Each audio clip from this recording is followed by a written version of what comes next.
세상엔 여러가지 괴담들이 많지만 괴담은 실제로 겪은 이야기와는 완전히 다른 개념으로 보고 있습니다. 검통 공포라디오, 오늘 들려드릴 이야기는 시청자 임또리님이 보내주신 두 번째 이야기입니다. 임또리님께서 한 달 동안 살았던 신혼집에서 부인분과 함께 겪은 이야기라고 하네요. 꿈처럼 달콤해한 신혼집에서 과연 어떤 일을 겪으셨을지 지금 시작합니다. 안녕하세요. 두 번째로 제보하는 이 이야기는 제가 신혼 때 잠깐 살았던 집에서 겪은 일이에요. 당시 제가 양식주방에서 일을 하던 호텔의 보안사원이었던 와이프를 만나서 반년 만에 결혼을 하고 급하게 신혼집을 알아보던 중에 차를 타고 호텔까지 30분 정도 거리에 있는 저층 아파트를 구했습니다. 시세보다는 약간 저렴했고 5층이 꼭대기인데 5층에 입주를 한 게 살짝 걸리긴 했지만 그래도 함께 살 수 있는 집을 구했다는 게 중요했으니 그닥 신경 쓰지 않았습니다. 와이프는 말씀드렸듯 당시에 보안사원으로 근무를 하고 있었고 저와 출퇴근 시간이 겹치지 않거나 저 혼자 집에 있을 때도 많았는데 그런 일들이 대부분 저나 와이프가 집에 혼자 있을 때 종종 일어났었습니다. 집 구조가 안방으로 쓰는 큰 방 하나에 나중에 태어날 아이방으로 쓸 작은 방 하나와 화장실로 되어 있었는데 화장실과 작은 방이 벽 하나를 두고 연결이 되어 있었어요. 그런데 유독 밤에 제가 씻을 때나 볼일을 볼 때면 그 벽 너머의 작은 방에서 쿵, 탁, 쿵, 탁 하는 그런 소리가 들려오더라고요. 아니 지금 집에 나밖에 없는데 도대체 누가 내는 소리인가 해서 급하게 나가서 작은 방의 문을 열어보면 역시나 아무도 없었고요. 한 가지 특이한 게 그 작은 방 안에 조그만 장롱이 하나 있었거든요.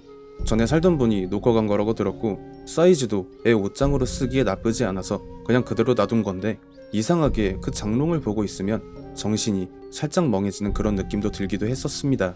어느 날 제 고향 친구의 아버님이 돌아가시게 돼서 집에 와이프만 남게 되었는데 한창 새벽 3시쯤인가 장례식장에 일을 도와주면서 정신없이 시간을 보내던 중에 와이프가 전화를 걸어오더라고요. 무슨 일인가 싶어서 받았는데 숨이 다 넘어가기 직전처럼 울면서 빨리 집에 와달라고 하는 겁니다. 뭔가 심상치 않은 일이 일어났구나 해서 친구한테 금방 집에 갔다가 와이프 진정시키고 온다고 말하고 빠르게 차를 밟았습니다. 장례식장이 부천에 있었는데 부천에서 당시 살던 집까지 아무리 빨라도 2시간이라 제가 도착했을 땐 거의 새벽 6시쯤이었고요. 헐레벌떡 집으로 들어가니까 와이프가 안방에서 정신을 잃고 쓰러져 있는 게 보여서 응급실로 빨리 데려갔죠. 4시간 정도 있다가 정신을 차린 와이프가 응급실에서 머리를 부여잡고 비명을 지르면서 그 여자애는 어딨냐고 여긴 어딨냐고 난리를 치길래 진정을 시키고 무슨 일이 있었나 들어봤습니다. 조간근무, 주간근무, 야간근무 3교대 근무를 하던 와이프는 그날 주간근무였고 밤 10시쯤에 집에 도착해서 맥주 한잔 하면서 안방에서 TV를 보고 있었는데 어디서 쿵, 탁, 쿵, 탁 하는 소리가 들려오길래 밖에서 나는 소리는 아니었고 정확하게 집 어딘가에서 들려오는 소리였대요. 그이가 그새 돌아왔나? TV 소리를 조금 크게 해서 보는 경향이 있는 사람이라 아 그럴 수도 있겠네 하면서 안방 밖으로 나와서 왔으면 말이라도 하지 하면서 집안 여기저기를 다 둘러보는데 저기 혼자더래요.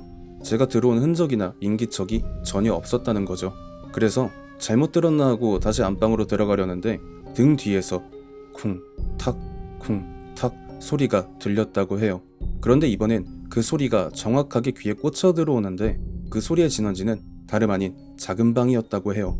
와이프는 덜덜 떨리는 손으로 작은 방의 문을 열었는데 그때 와이프가 본 광경이 작은 방에 장롱이 하나 있다고 했었잖아요.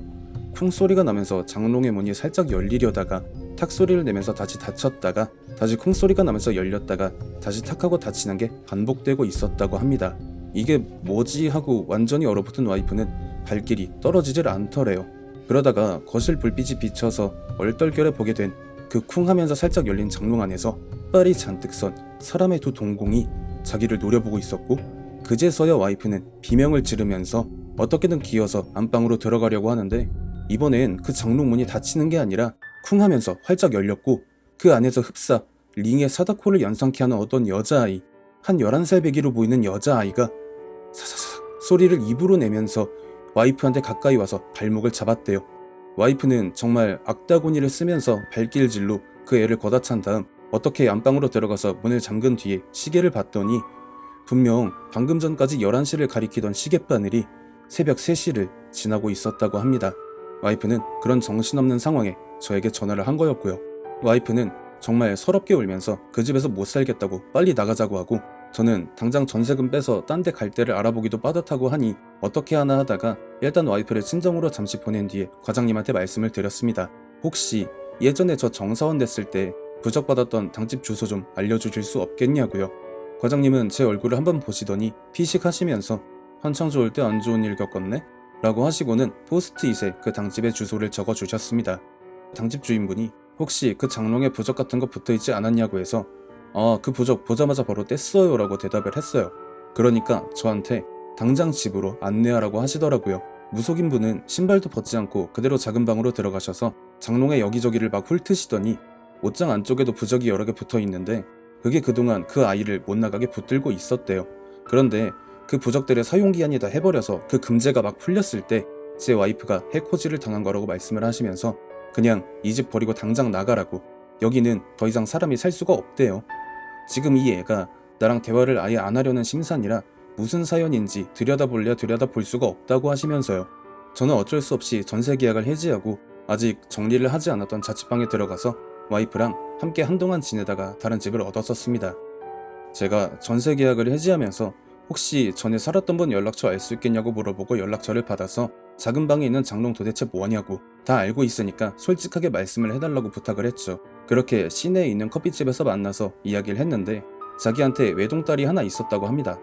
애 엄마랑 사별한 지 시간도 많이 지났고 해서 어느 날 재혼을 했는데 재혼을 한 새 와이프가 자기 딸을 학대하다가 본인이 일주일간 지방 출장을 갔을 때 옷장 안에 가둬두고 끝내 숨지게 했다고 해요. 그렇게 아이를 떠나보내고 이혼을 한 뒤로부터 한 달 정도 시간이 지난 이후로 밤이 되면 떠나보낸 외동딸의 모습을 한 무언가가 그 옷장으로부터 나와서 본인의 목을 조르면서 왜 나를 죽게 내버려 뒀냐고 본인을 죽이려는 행동을 하기 시작했고, 그 옷장을 갖다 버렸다가 다른 사람이 해를 입을까 두려워서 무속인을 불러다가 장롱을 봉인을 하고 그 이후로 별일 없이 잘 지내다가 집을 내놓은 거라고 했습니다. 그냥 괜찮을 줄 알았대요.